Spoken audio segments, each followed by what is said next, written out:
First of all, for copyright reasons, I won't be showing you the entire screen, but what's more important is what they say, not what you see, because most of it's going to be blurred anyway, because that's the way they do things.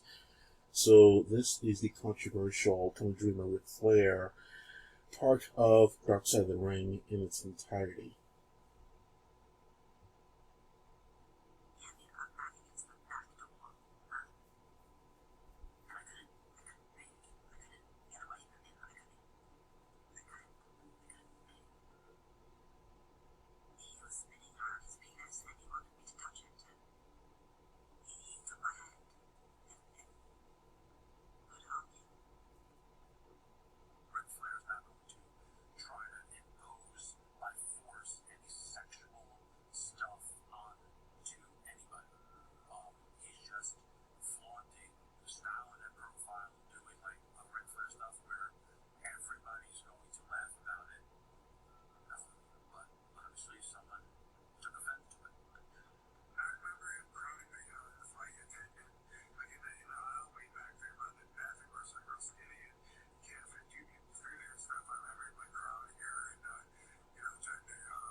Okay. So, Mr. Dreamer here, he was defending Ric Flair in the situation, saying that he was flaunting around, doing what he always does, and he believed, well, it seemed here that he believed that the flight attendant was exaggerating on what was happening. Now, whether he's sticking up for his friend or not is, up to you to decide. But the statements he made here makes it seem as if he's covering up for one of the boys. I'm not entirely sure they should have aired this part, because it essentially killed his career. And he was a prominent member of the locker room for a lot of organizations. He helped a lot of people. He's on Busted Open Radio, something I listen to every day. I doubt he's going to be part of that as well now. I doubt Ric Flair's going to be part of AEW or any other place now. While it is true that women, or the accusee,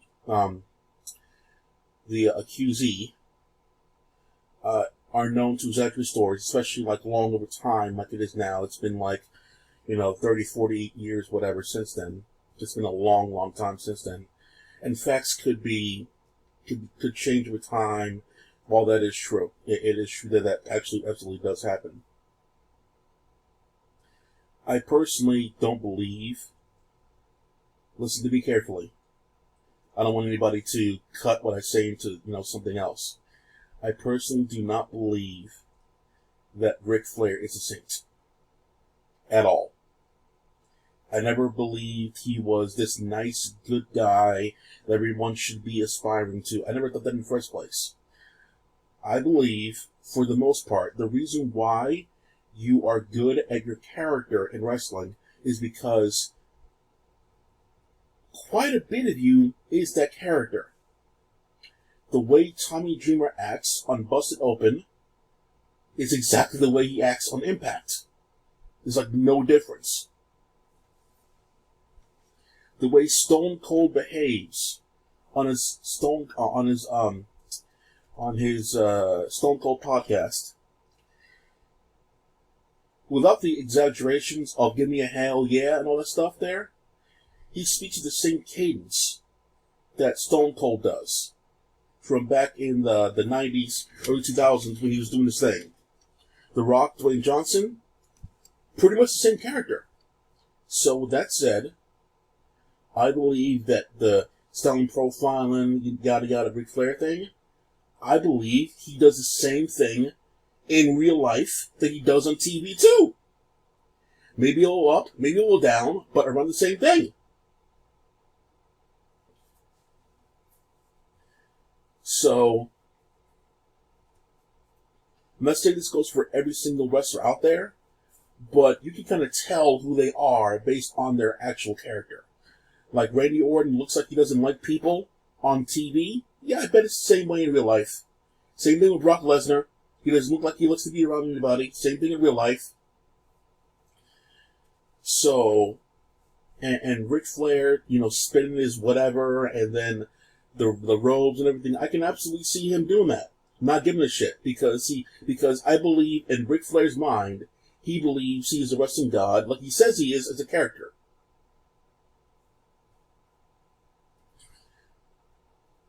And do I believe Richard Flair, the actual person, would actually do something like this?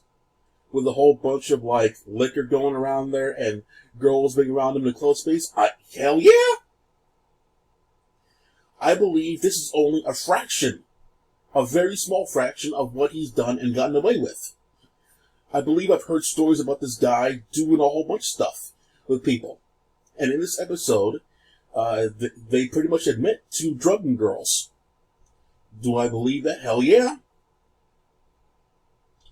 Like big, strong, charismatic wrestlers, they have to drug women to get them? Sure! I mean, most time in my personal life, I've seen ugly motherfuckers get banger chicks, lots of chicks, with that 420, you know what I'm saying? So, I do believe drugs are involved when it comes to these women. And I believe that Ric Flair has done some shit like this. Now, the final thing I'll say about this. Does Tommy Dreamer deserve to lose his jobs everywhere because he's basically thinking that the stewardess is exaggerating the details?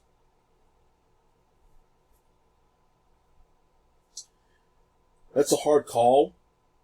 The reason why it's a hard call is because Tommy Dreamer is a very important person to a lot of wrestlers right now. I've heard so much praise for Tommy Dreamer up and down basically every week or whatever. He praises up and down for this guy. He helps out talent in ways that you couldn't believe. I don't believe that his career should be ruined because of this one. Suspended, rehab or whatever, take some time off, let it cool down, sure. If he gives out a sincere apology for his actions, by the statement he made here, it seems like he actually believes what he's saying. It's going to be a strong apology, because he believes that stewardess is making it up. And I believe RVD afterwards said, without saying it, that Ric Flair was definitely doing something. And Tommy Dreamer said that he was doing some stuff. He was rolling it around there, that kind of stuff there. I can roll it around. I'm not pulling my shit out there. Who fucking cares? I mean, they pretty much admitted that Ric Flair actually flashed the entire crew. What's to say a person like that didn't go back and see if one of the stewardess wanted to play?